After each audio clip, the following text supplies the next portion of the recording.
Hey guys, Alex here again. Wanted to walk you through my new Infinity Gauntlet build. This is a sample of the old one. Here's a sample of the new one.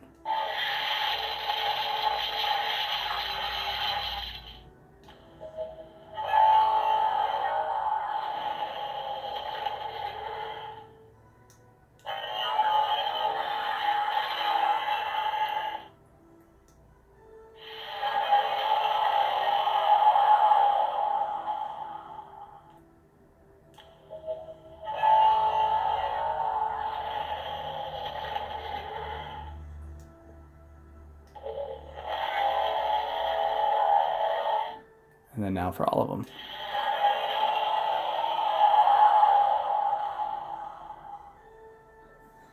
All right, cool. So the sound is not perfectly consistent, but it was working pretty good there. On the old Gauntlet, you'll see that's all it has done. This was something that took me a little bit to complete, not just the detailing, but also the electronics, and I'll walk you through the general concept of what's going on here. You'll see here on the old glove, there is a plastic piece that stops the inside as well as a handle, and that's where you'll kind of hold on to. On my new one, I ended up cutting out the entirety of the inside, and then also within there are 4 buttons.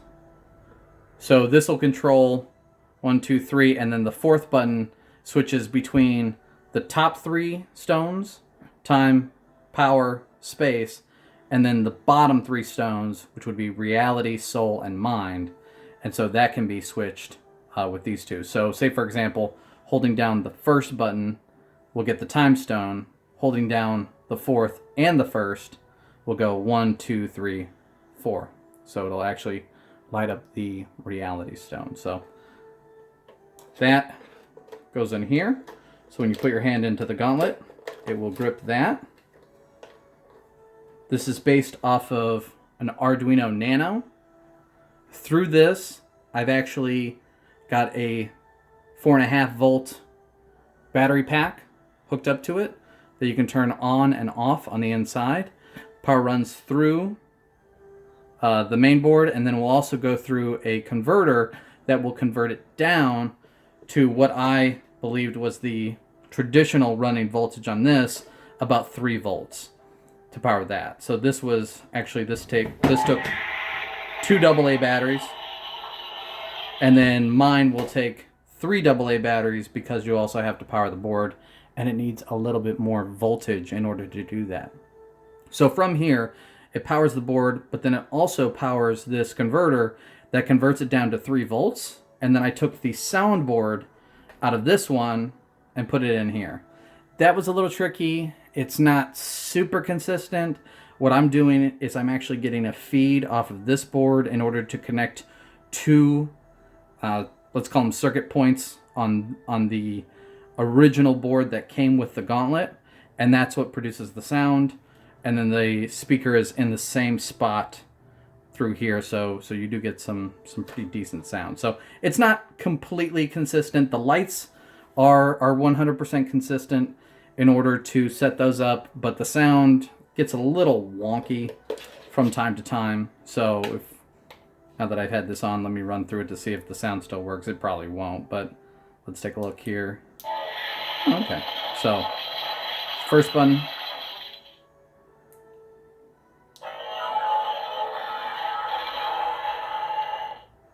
Power, space, then if I hold down the 4th,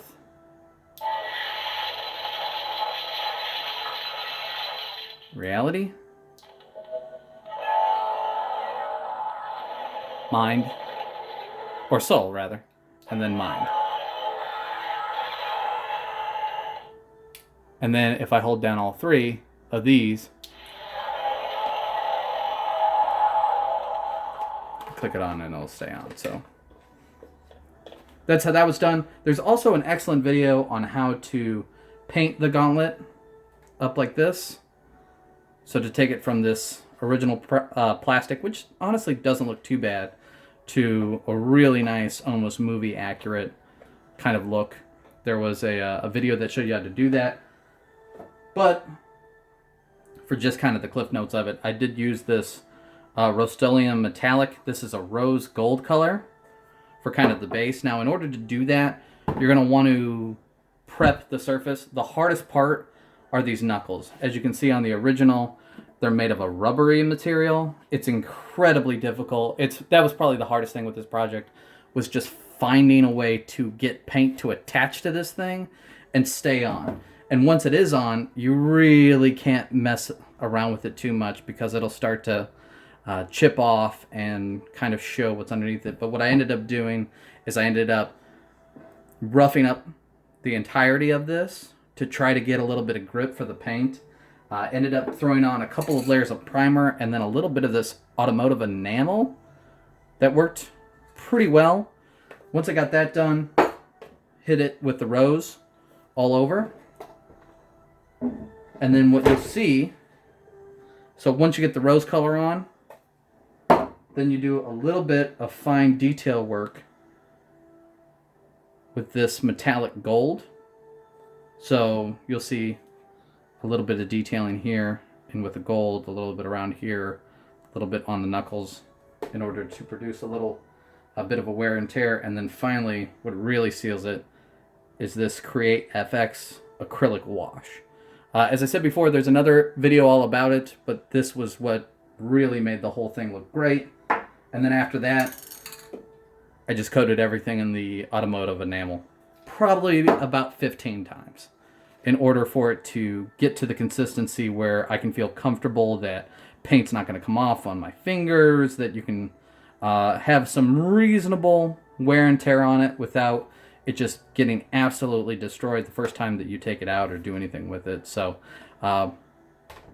once again, this was a great project. I really enjoyed it. The hardest part about it was honestly painting it.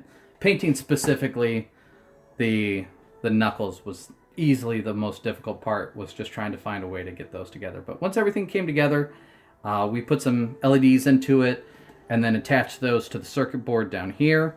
And everything kind of worked once we got the right code in with it. So as you see again, before, after, I am quite pleased with the project. It's reasonably comfortable on the inside. It's not too bad. It's a little tight. Honestly, I'm thinking about moving that speaker. It just jams a little bit into the back of your hand.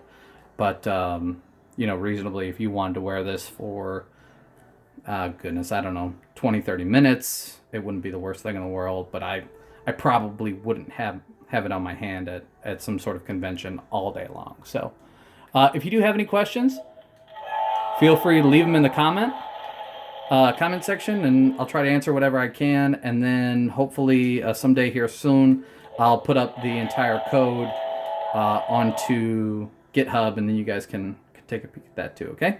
So till then, have a good day.